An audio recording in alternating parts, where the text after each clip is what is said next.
안녕하세요. 니키입니다. 오늘도 이렇게 토요일 2시에 여러분들을 찾아뵙게 되었습니다. 그동안 많은 분들이 이제 저한테 질문을 해주셨는데 그 중에 하나가 영어 공부를 할 때 미드로 공부를 하고 싶어요. 영화를 보면서 공부를 하고 싶어요. 근데 어떤 것을 보면서 공부를 해야 될지 모르겠다 하셔가지고 제가 영어 공부할 때 여러분들이 활용하면 정말 좋을 만한 미드 딱 4가지를 가지고 왔고요. 그렇다면은 그 미드를 통해서 어떻게 내가 영어 공부를 해야 되느냐에 관한 영어 공부법을 제가 또 준비를 했습니다. 그 다음에 제가 추천드릴 미드 중에 하나를 뽑아가지고 그 미드의 에피소드 하나를 뽑아서 여러 가지 또 영어 표현도 알아보도록 하겠습니다. 자, 그러면은 바로 어떤 미드로 공부를 하면 좋은지에 관한 영어 공부용 미드 추천 4가지 지금부터 들어가도록 하겠습니다. 일단 제가 뽑는 기준은요, 등장인물들의 발음이 비교적 클리어하고 그리고 사투리가 별로 나오지 않는 그런 미드, 그 다음에 이왕이면 좀 개성이 있는 다양한 인물들이 나오는 미드를 골랐고, 자극적이지 않고 재미있고 가볍게 볼 수 있는 그런 미드, 그리고 플러스 미드를 보면서 문화를 자연스럽게 익힐 수 있는 그런 미드를 제가 가지고 왔어요. 제가 첫 번째로 뽑은 미드는 바로 New Girl. 이 미드는 굉장히 사랑스러워요. 매 에피소드가 너무 따뜻해, 너무 로맨틱해, 이런 느낌을 받을 수 있는 미드예요. 여기서 테마송이 나와요. Who's that girl? 생각보다 굉장히 오래된, 거의 한 10년 정도 된 미드인데 첫 에피소드를 보더라도 그렇게 촌스럽지가 않아요. 그냥 지금 같아. 촌스럽지 않고, 다만 이제 뭐 휴대폰이 너무 옛날 거라든지 폴더폰 이런 거 있죠. 그런 거가 나오기는 하지만은 그래도 시간적인 이질감이 없다. 그리고 한 가지 더, 왜 프렌즈라든지 아니면 빅뱅 티어리 같은 거 보면은 자기들끼리 막 재밌는 포인트 나오면 이거 있잖아요. 그쵸? 뒤 배경음악에서 막 웃음소리 나오는 거. 저는 사실 모르겠어요. 미국 센스 오브 휴머를 잘 모르는지 갑자기 막 자기들끼리 막 재밌다고 깔깔깔깔 웃음소리 나오면은 이게 왜 재밌을까? 이게 무슨 농담일까? 이렇게 생각하게 만드는 게 있는 것 같아요. 뉴걸은 근데 하지만 그게 없어요. 이제 등장인물들의 관계를 좀 보자면은 3명의 남자, 이제 4명이 또 돼요. 이 남자 친구들과 그리고 저기 이렇게 하고 있는 여자 주인공인데요, 제스가 같이 이제 동거를 하면서 일어나는 일들을 아주 재미있게 그리고 있습니다.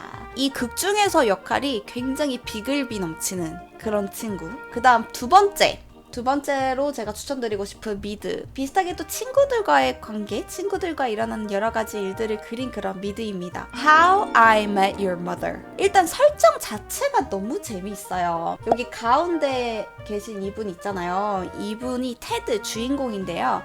이 남자가 미래의 자신의 자식들한테 자신의 젊은 시절의 이야기를 해주는 그런 설정입니다. 그래서 How I Met Your Mother, 제목을 한번 보세요.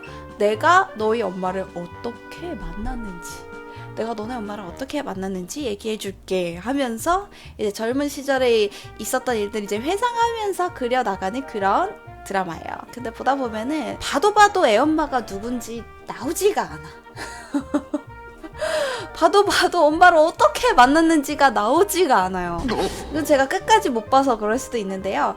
제가 가장 비슷한 설정의 우리나라 드라마를 보니까 응답하라 시리즈에서도 여자 주인공이 결국에는 누구랑 이어졌는지가 드라마를 보는 내내 계속 얘일까? 쟤일까? 이것만 계속 보여주고 거의 마지막에 뭔가 열린 결말로 이렇게 탁 끝나잖아요. 그 설정과 굉장히 비슷해요. 그 다음에 친구들과 일어나는 여러 가지 상황 속에서 일상적인 원어민들의 생활 표현을 배울 수가 있다! 20, 30, 40대 정도 나이가 되는 분들의 일상적인 원어민 표현을 많이 엿볼 수가 있다라는 점에서 제가 이 미드를 추천을 드립니다. 그 다음에 이제 또 세 번째 미드죠. 세 번째 미드는 브루클린 나인나인. 브나나, 줄여서 브나나라고 우리나라에서 많이 부르시더라고요. 제 채널에 보면은 영상에 이 브나나를 통해서 영어 공부하는 영상도 있으니까 오늘 라이브가 끝나고 바로 들어가셔서 보시면 더 좋을 것 같아요. 이렇게 보니까 어때요? 등장인물들이 직업이 뭔 것 같아요? 뉴욕 경찰들의 일상을 그린 코미디물이고, 사실 저는 처음에 이거를 보기가 좀 부담스러웠던 게 왜 그러냐면 너무 수사물이지 않을까? 했는데 아니 웬걸? 수사물이 아니라 물론 뭔가 사건을 해결해가는 그런 에피소드들도 있죠. 그런데 그 속에서 이 경찰들의 서로 그 다양한 인물들이 얽히고 설켜서 일어나는 재미있는 일들이 정말 많더라고요. 그리고 얘는 에피소드가 굉장히 많은데 그 편마다 호불호가 좀 갈리는 것 같아요. 그래서 저도 구글에다가 The Funniest Episodes라고 쳐가지고 가장 재미있는 에피소드 그거 위주로도 봤어요. 뭔가 앞에서부터 이야기가 쭉 이어지지는 않기 때문에 여러분들 그렇게 재미있는 에피소드만 골라서도 보셔도 될 것 같아요. 그 다음에 이제 네 번째로 제가 추천드리고 싶은 미드가 나옵니다. 뭐냐면 We Bare Bears. 얘는 이제 귀여운 곰 3마리, 요 곰 3마리가 나오는 재미있는 애니메이션 시리즈입니다. 넷플릭스에는 안타깝게도 시즌 1밖에 안 나와 있는데 여러분 유튜브에 보시면은 굉장히 많이 나와 있어요. 풀 에피소드보다는 이제 짤로 많이 나와 있는데 그 짤만 보고 여러분들 영어 공부하셔도 너무너무 효과가 좋죠. 자, 위에 곰부터 설명드릴게요. Grizzly, Panda Bear, 마지막에는 Ice Bear인데요. 제 최애 캐릭터는 바로 저 가운데에 있는 팬다 베어. 너무너무 귀여워요. 너무 귀엽고 진짜 키우고 싶어. 우리 집에 내려놓고 키우고 싶은 그런 캐릭터예요. 제가 얘한테 왜 빠지게 되었냐면 어떤 에피소드를 봤는데 세상에 재채기를 하는데 너무 귀여운 거예요. 한번 같이 볼까요? 다시.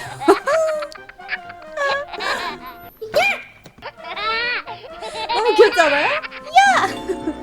자, 여하튼간에 이 미드, 이 애니메이션 추천드리는 이유는 또 따로 있습니다. 정말 다양한 상황이 있어요. 정말 우리가 일상생활에서 마주할 수 있는 다양한 상황. 친구 만나는 거, 친구 부모님 만나는 거, 친구 사귀는 거, 물건을 사는 거, 물건을 또 파는 거, 일하는 거, 알바하는 거, 식당에서 주문하는 거, 식당에서 일하는 거, 병원 가는 거, 병원에서 진료받는 거, 그런 다양한 상황들이 정말 많이 나와 있기 때문에 상황별로 쓰이는 영어 회화 표현들을 여러분들이 익힐 수가 있다라는 거. 그 다음에 이게 애니메이션이지만 꼬꼬마 아이들만 볼 수 있는 그런 애니메이션이 아니에요. 얘도 마찬가지로 비교적 굉장히 말하는데 속도감이 있어요. 진짜 원어민들이 실생활에서 많이 말하는 것처럼 얘기를 합니다.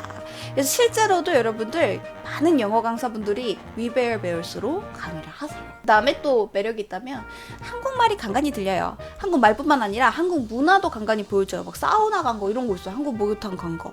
굉장히 보면은 반갑고 또 흥미로운 요소가 되는 것 같습니다. 자, 이렇게 해서 제가 4가지의 미드를 추천을 드렸는데 아니 어디서부터 어떻게 공부를 해야 될지 모르겠어요 하시는 분들이 굉장히 많을 거예요. 일단은 제가 추천드린 미드 말고도 여러분들이 공부를 하고 싶은 미드가 많을 텐데 미드를 고르는 팁을 하나를 드릴게요. 첫 번째, 너무 옛날 배경. 예를 들어서 사극이라든지 막 전쟁하는 거라든지 이런 너무 옛날 배경이나 전문적인 어떤 특정 주제가 있는 그런 드라마들, 의학 드라마, 법률 드라마, 수사물 이런 것들은 내가 공부를 하기에는 조금 무겁다. 공부를 하려고 도전을 했다가는 완전 금방 포기, 작심삼일 될 가능성이 굉장히 높다. 왜냐면 일상생활에서 사용하기 우리가 마주하는 순간들에서 이런 상황 별로 없잖아요. 여러분들이 500년 전으로 돌아가가지고 영어를 할 것도 아니고 내가 수술을 할 것도 아니고 내가 변호사도 아니고 물론 변호사라면 모르겠지만 공부하기에는 조금 무거운 감이 있다. 그 다음에 언어를 배우는데 그 언어 자체만 배운다기보다는 그 언어를 사용하는 그 문화권의 문화를 또 알아가는 재미가 있거든요. 그래서 제가 위에 4가지를 설명을 드린 이유 중에 하나가 바로 그거예요. 미국의 문화를 여러분들이 엿볼 수가 있다라는 그 재미가 있다라는 거. 그래서 여러분 미드를 선택할 때 너무 옛날 배경이나 특정 주제를 가지고 있는 미드를 선택하기보다는 일상적인 생활이 많이 나오고 그 다음에 여러분들의 또래가 많이 나오고 그리고 문화 또한 배울 수 있는 그런 미드를 선택하시는 게 좋다. 그래서 여러분들 미드를 이제 선택했어요. 미드를 선택했다면 다는 아니더라도 여러분 시즌 1을 다 볼 필요는 없어요. 근데 한 5편 정도는 먼저 보는 것을 추천드립니다. 왜 그러느냐, 이 미드를 그냥 한 편만 딱 보고 이것만 계속 보는 게 아니라 5편 정도 봐야 어느 정도 여러분들이 그 인물 설정을 파악할 수가 있고 그 드라마의 배경에 대해서 어느 정도 파악을 할 수가 있거든요. 그러려면 또 자막을 켜고 보는 것을 추천드립니다. 영문 자막 켜야 돼요? 아니면 한국어 자막 켜야 돼요? 한국어 자막 켜고 보세요. 내가 일단은 무슨 말인지를 알아야죠. 그래야 인물 설정도 파악을 하고 배경도 파악할 거 아니에요. 단 조심해야 될 점이 있어요. 한국어 자막을 틀고 보다가 이게 너무 재밌어. 니키가 이걸로 공부하라고 해서 봤는데 너무 재밌잖아, 어떡해 하면서 그냥 정주행해버리시는 분들도 있어요. 그게 이제 단점이죠. 내가 공부를 할 거라면 다음 편 너무 보고 싶더라도 한 5개만 먼저 보고, 그래 여기서 내가 영어 공부하고 그 다음 5개 보자. 이렇게 여러분들이 좀 타임라인을 쪼개서 보시면 좋을 것 같습니다. 자, 그 다음에 이제 내가 공부하고 싶은 장면을 뽑아야 돼요. 여러분들이 미드 5편을 보는 동안에 머릿속에 항상 염두를 해야 돼요. 이 부분에서 쓰인 표현을 나는 영어로 알고 싶다 하는 장면이 분명 있을 거예요. 근데 그거를 막 5분, 10분 이렇게 공부하는 게 아니고 딱 1분 내지 2분 정도 되는 장면을 여러분이 선택하는 거죠. 다 공부하려고 하면은 너무 많아요. 그리고 여러분들 1, 2분도 생각보다 굉장히 대화가 많이 오갑니다. 그렇기 때문에 우리가 배울 수 있는 표현들이 굉장히 많아요. 그래서 그것을 딱 선택해주세요. 그럼 이제 어떻게 해야 되냐? 그 장면에 나오는 말만 파야 돼. 그냥 쭉 보고 읽고 무슨 뜻 넘어가면 안 되고 얘를 파야 돼요. 넷플릭스를 활용할 수 있는 영어 공부 크롬 확장자 프로그램이 있어요. 그것을 다운받으셔가지고 활용하셔서 그 장면 1, 2분에 나오는 그 장면에 나오는 모든 문장들을 여러분이 빠삭하게 공부를 하는 거예요. 반복 듣기를 하면서 스크립트를 보시면서 따라해도 되고, 아니면은 여러분들 한번 계속 들어본 다음에 적어보는 것도 방법이에요. 내가 말로 따라하지 못하겠다 그러면은 한번 적어보는 거. 이 과정이 한 번 끝나는 게 아니라 계속 반복이 돼야 돼요. 영어는 무조건 반복이 돼야 돼요.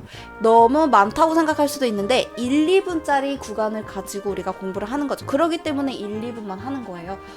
에피소드를 다 우리가 공부를 할 수가 없으니까. 무슨 말인지 알겠죠?